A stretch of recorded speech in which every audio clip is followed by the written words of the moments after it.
There is a multitude of trellising techniques, with the most common being the Old World cane pruning systems and the New World cordon systems. Here at Normandy we have the cordon system and we have the rather unique bush vines, both of which are ideal for warmer climes.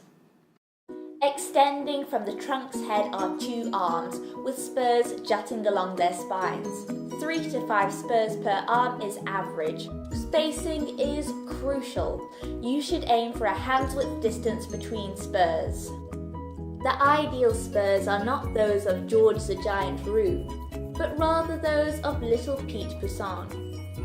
Shorter spurs reduce the surface area for disease to infiltrate, decrease the distance flowing sap has to travel to the fruits, and reduce canopy clutter. Pre-pruning spurs should have 1 to 3 canes. 2 is average. We only need to keep one of those canes, and from that cane, new canes will come bursting forth in spring from the buds, with each cane carrying approximately 3 bunches. If we chop off the lower cane and leave the taller cane, then we will eventually be left with a miniature model of NYC skyline. Whereas if we leave the lower cane, the vine's arms will look less like arms and more like camels, which is exactly what we want. The number of buds we'll leave in winter determines the number of canes that will grow in spring, and therefore affects the yield of a vine. It's all about getting the balance right. If a vine looks weak, like the one on the left, then it's unlikely it will be able to support any more than a few bunches. So rather than overwhelming it, we will leave only 1 bud per spur. Conversely, if a vine's very vigorous and has these tall, wide canes, then it's best to leave a few more buds than average. Maybe 3 buds per spur. Generally though, you should be faced with vines like the one on the right, who'll happily support 2 buds per spur. But that's just an average.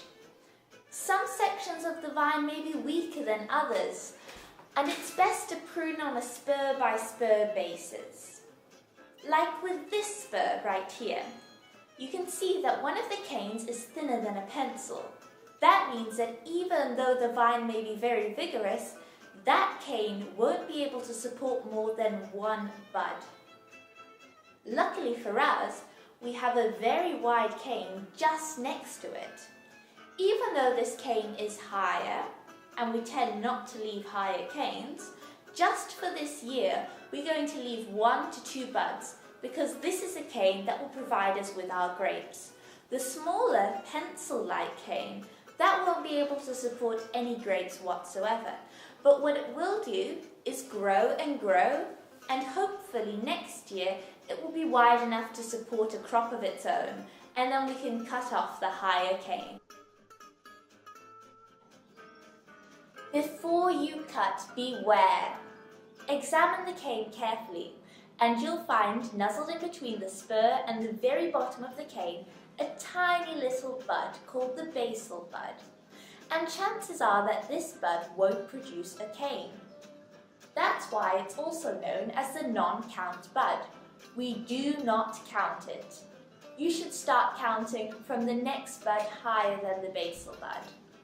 And it is imperative when you are cutting that you cut at a slight angle, so the water can slide effortlessly off and that it doesn't pool and provide a breeding habitat for fungal spores. Think forward. Old wood isn't good. Spurs die or get too long in the tooth and need to be replaced. So unless a new growth is in an intolerable position, such as at the very centre of the head of the vine or too close to the bottom to be useful, just let it grow. Same rules apply. If it's thinner than a pencil, leave 1 bud. If not, leave 2 to 3 buds. Fill in the gaps.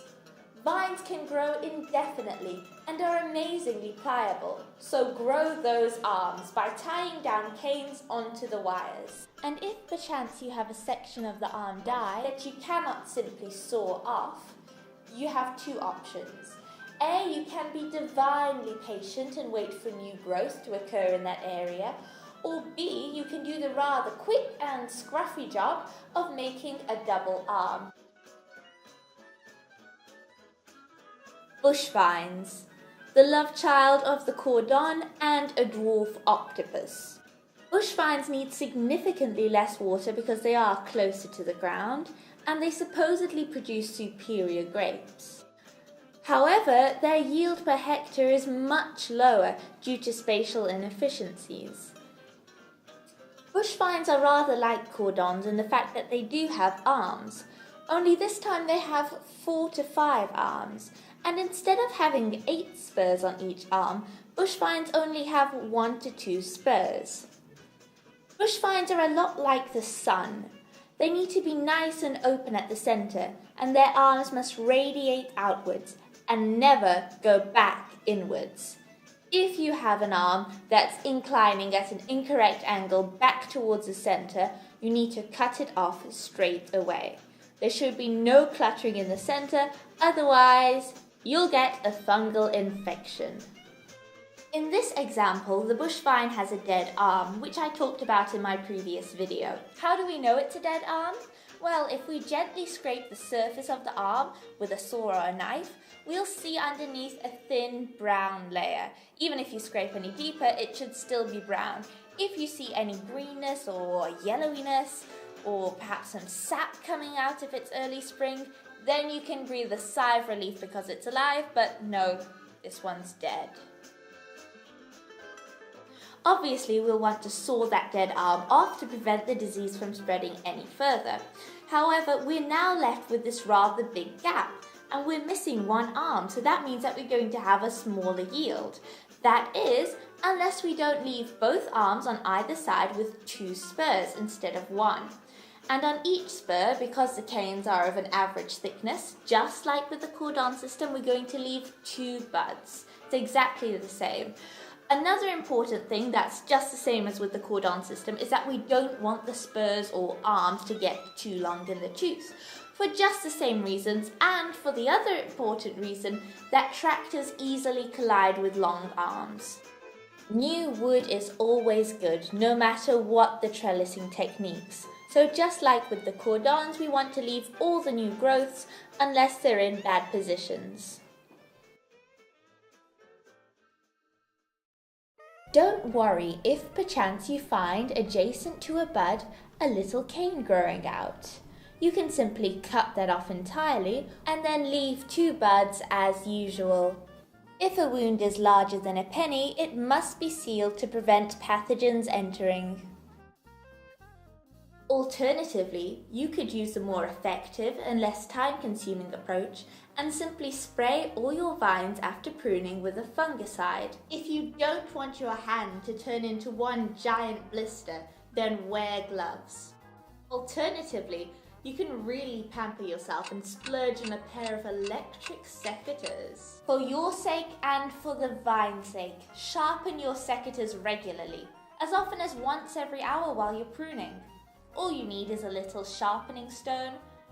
Even a kitchen knife sharpener should work.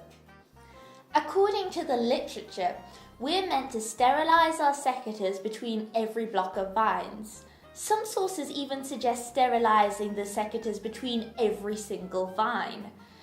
Now that really doesn't sound practical, but if you have very sick vines, perhaps that's an option to prevent disease spreading further.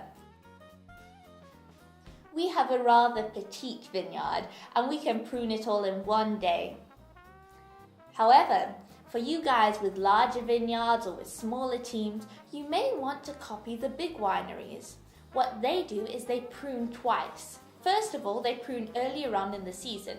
Sometimes they use their automated pruners, sometimes they send men in. And what they do is they cut the spurs to about 10-15 centimeters, pull out the canes and chuck them in the middle. Then they come back later in the season, towards spring, and they chop to 2 buds. One last important consideration is the time of year which to prune in. Obviously you'll want to do it in the dormant season, but when? Closer to autumn or closer to spring? Here at Normandy, we prune closer to spring because then there's less chance for fungal infections to set in.